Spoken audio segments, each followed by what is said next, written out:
Hello students, હું છું Savaliya sir અને 12 સાયન્સના પાર્ટ 1 ચેપ્ટર નંબર 2 દ્રાવણોના જેડબલી નીટના આ ટેબલ ટોપ લેક્ચર 5 એટલે કે TTL 5માં આપનું સ્વાગત છે.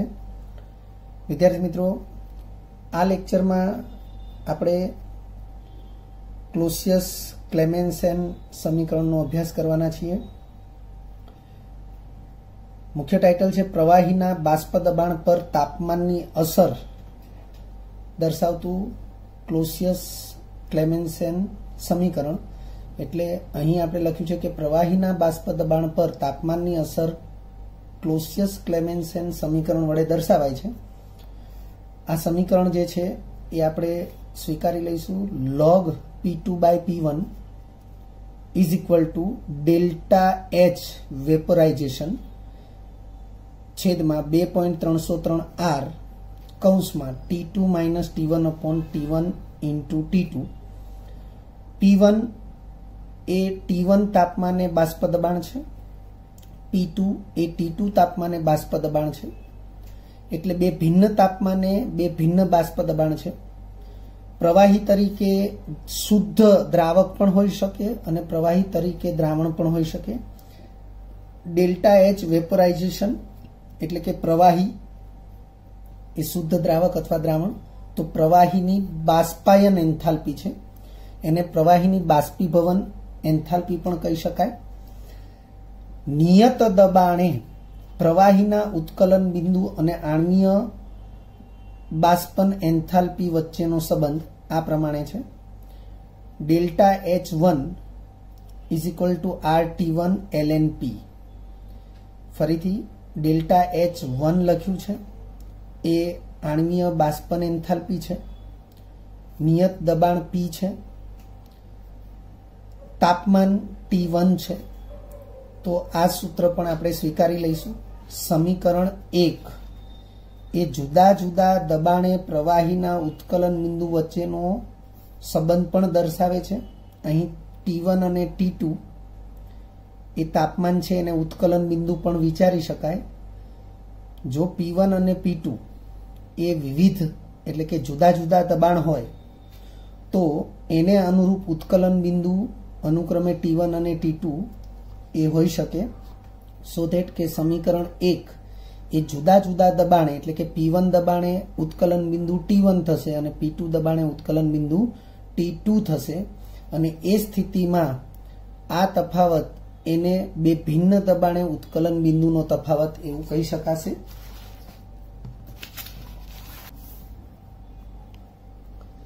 પ્રવાહી કલા અને બાષ્પ કલામાં આદર્શ દ્રાવણમાંના ઘટકોના મોલ અંશ વચ્ચેના સંબંધ પરથી અગત્યનું પરિણામ એક આપણે મેળવીએ છીએ. બાષ્પશીલ ઘટક A અને બાષ્પશીલ ઘટક B મિશ્ર થઈને આદર્શ દ્રાવણ બનાવે ત્યારે બંધ પાત્રમાં, વિદ્યાર્થી મિત્રો આ પ્રકારનો સંબંધ આપણે અગાઉ ભણી ચૂક્યા છીએ, પરંતુ આદર્શ દ્રાવણ બનાવે ત્યારની વાત છે. એટલે લખ્યું છે થઈને આદર્શ દ્રાવણ બનાવે ત્યારે બંધ પાત્રમાં પ્રવાહી કલામાં મોલ અંશ અનુક્રમે XA અને XB તેમજ બાષ્પ કલામાં મોલ અંશ અનુક્રમે YA અને YB હોય તો YA is equal to PA upon PA plus PB. આ સૂત્ર આપણે આગળ મેળવી ચૂક્યા છીએ. આપણે આને દબાણ અંશ પણ કહી શકીએ છીએ, એની પણ આપણે ચર્ચા કરેલી છે. હવે આ PA ના સ્થાને આપણે XA ઇન્ટુ P0A લખી શકીએ. એવી રીતે PA અને PB ના સ્થાને XA ઇન્ટુ P0A વત્તા XB ઇન્ટુ P0B લખી શકીએ. છેદમાં XA into P0A as it is, પણ XB ના સ્થાને આપણે 1 - XA લખી શકીએ. આ પ્રકારની જે ગણતરી છે P ટોટલ માટેની એ આપણે NCERT બોર્ડ લેવલે પણ ભણી ચૂક્યા છીએ. તો XA ઇન્ટુ P0A માઇનસ આ P0B અને XA નો ગુણાકાર છે એને આપણે આગળ લીધો છે અને 1 સાથે P0B છે એને આપણે પછી લખેલું છે. સાદુરૂપ આપીએ તો આ પ્રકારે છે, છેદમાં XA into P0A plus P0B ને આપણે કૌંસની અંદર દાખલ કરાવીએ, કૌંસ છોડી દઈએ તો P0B minus XA into P0B થશે. હવે છેદ જે છે એમાં આને આપણે પહેલા લખીએ છીએ અહીંયા અને આને પછી લખીએ છીએ. તો XA into P0A minus P0B into XA અને વત્તા P0B. તો આ બે પદ જે છે એમાંથી આપણે XA ને કોમન કાઢીએ છીએ તો કૌંસમાં P0A માઇનસ P0B વધે છે અને વત્તા P0B એઝ ઇટ ઇઝ છે.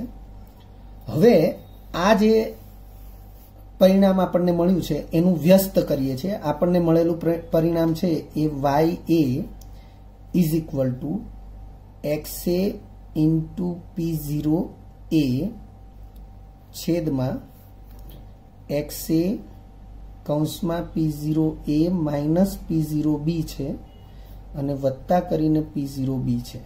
હવે જો આનું વ્યસ્ત પરિણામ આપણે વિચારવા જઈએ તો YA છે એનું 1/YA લખાય બરાબર આ અંશમાં લખીએ XA કૌંસમાં P0A માઇનસ P0B વત્તા P0B અને છેદમાં XA ઇન્ટુ P0A. આ રીતે આપણે લખી શકીએ. હવે આ પ્લસ પહેલા એક પદ છે અને પ્લસ પછી બીજું પદ છે તો આપણે આ છેદને બંનેના છેદમાં વ્યક્તિગત રીતે લખી શકીએ. XA કૌંસમાં P0A માઇનસ P0B છેદમાં XA ઇન્ટુ P0A અને વત્તા P0B છેદમાં XA ઇન્ટુ P0A. આ પ્રકારે આપણે લખી શકીએ.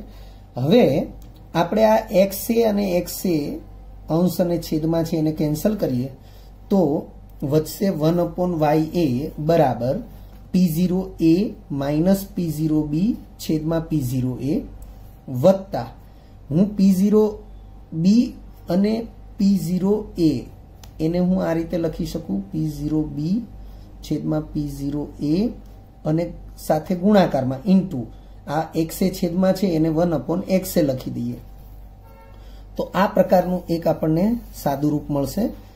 એને આપણે આ પ્રમાણે પણ દર્શાવી શકીએ 1/YA P0A બંનેના છેદમાં ઇન્ડિવિજ્યુઅલ આપણે લખીએ છીએ તો P0A છેદમાં P0A માઇનસ આપણે આને પહેલા લખીએ છીએ આને પછી લખીએ છીએ તો આ પ્રમાણે થશે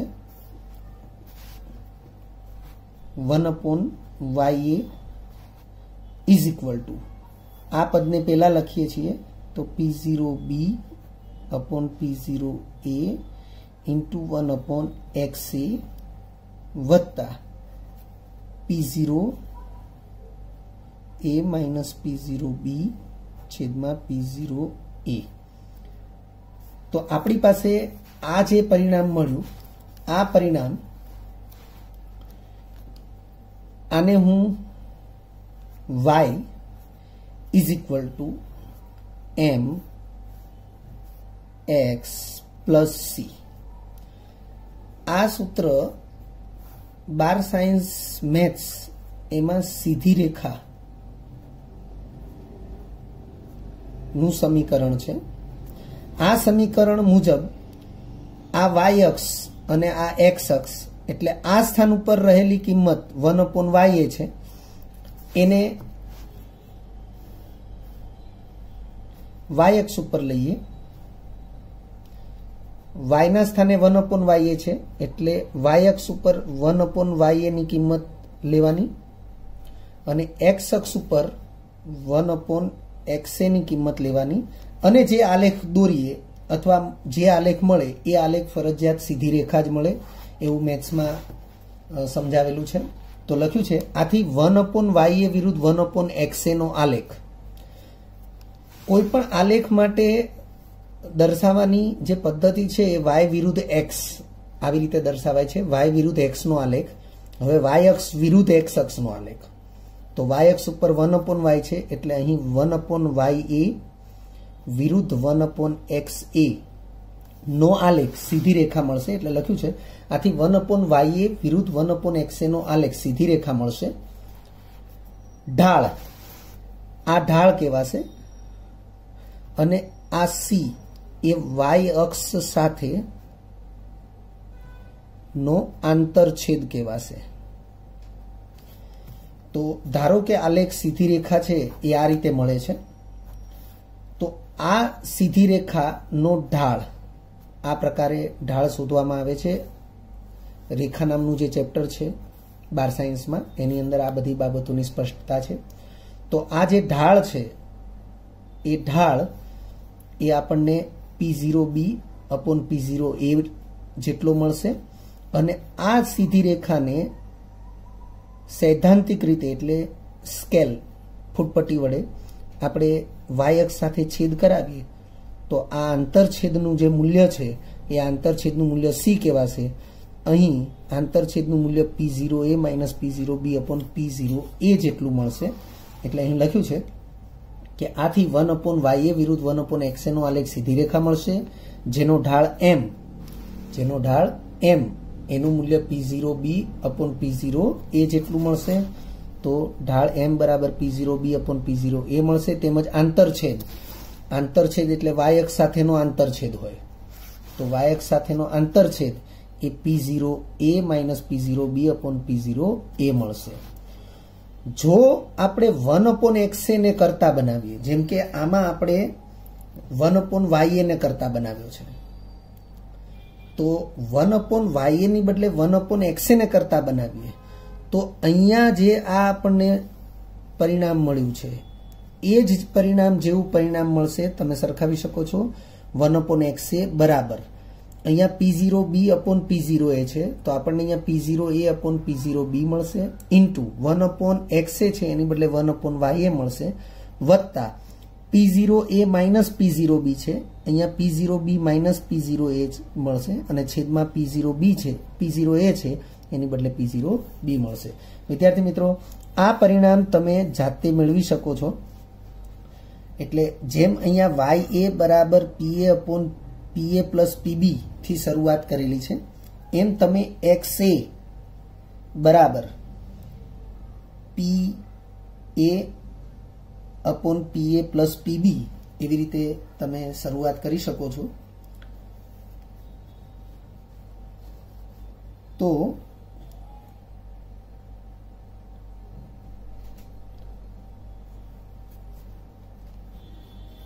આ પરિણામ મુજબ 1 upon XA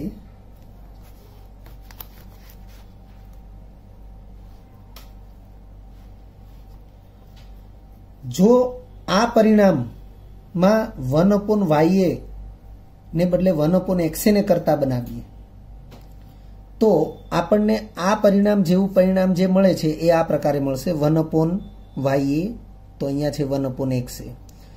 P0B upon P0A છે તો અહીંયા P0A અપોન P0B મળશે ઇન્ટુ 1 અપોન XA તો ઇન્ટુ 1 અપોન YA મળશે વત્તા P0A માઇનસ P0B છે અહીંયા P0B માઇનસ P0A મળશે છેદમાં P0A છે તો અહીંયા છેદમાં P0B મળશે. વિદ્યાર્થી મિત્રો, આ પરિણામમાંથી તમે 1 અપોન XA ને કરતા બનાવી શકો છો અને આ જ પરિણામમાંથી 1 અપોન XA ને કરતા બનાવી અને તમે આ પરિણામ મેળવી શકો છો, જે તમારે સેલ્ફ વર્કમાં જાતે જ કરવાનું રહેશે. હવે આ પરિણામ મુજબ જો આલેખ દોરવાનો થાય તો 1 અપોન XA વિરુદ્ધ 1 અપોન YA નો આલેખ દોરવો પડશે અને એ આલેખ પણ સીધી રેખા જ મળશે. એ આલેખ મુજબ સીધી રેખાનો ઢાળ M એ P0A અપોન P0B મળશે. જે ઢાળ આપણને અહીંયા P0B અપોન P0A મળતો હતો એ જ ઢાળ અહીંયા તમને P0A અપોન P0B મળશે. આંતરછેદ એ P0B minus P0A upon P0B મળશે. જે આંતરછેદ આપણને P0A minus P0B upon P0A મળતો હતો એના બદલે અહીંયા આંતરછેદ આ મળશે. સમ અભિસારી દ્રાવણો. વિદ્યાર્થી મિત્રો, સમ અભિસારી દ્રાવણો વિશે તમે NCERT બોર્ડ લેવલે ભણેલા જ છો. સમ અભિસારી દ્રાવણોને સમદાબી દ્રાવણો પણ કહેવાય. દ્રાવણ 1 અને દ્રાવણ 2 જો સમ અભિસારી દ્રાવણો હોય તો આટલી બાબતો આપણે એના વચ્ચે સમજી શકીએ છીએ. દ્રાવણ 1માં દ્રાવ્ય કણોની મોલર સાંદ્રતા એ C1 હોય તો દ્રાવણ 2માં પણ દ્રાવ્ય કણોની મોલર સાંદ્રતા C2 જે હોય તો એ મોલર સાંદ્રતા સમાન હોય, બરાબરની નિશાની છે જ. પછી દ્રાવણ 1 માં દ્રાવ્ય કણોના મોલની સંખ્યા n1 અને છેદમાં દ્રાવણ 1 નું કદ v1 ઇઝ ઇક્વલ ટુ દ્રાવણ 2 માં દ્રાવ્ય કણોના મોલની સંખ્યા n2 છેદમાં દ્રાવણનું કદ v2 હોય. કારણ કે મોલર સાંદ્રતા એટલે મોલ પ્રતિ લિટર સાંદ્રતા. આ કદ v1 અને v2 એ ફરજિયાત લિટર એકમમાં જ લેવાના છે.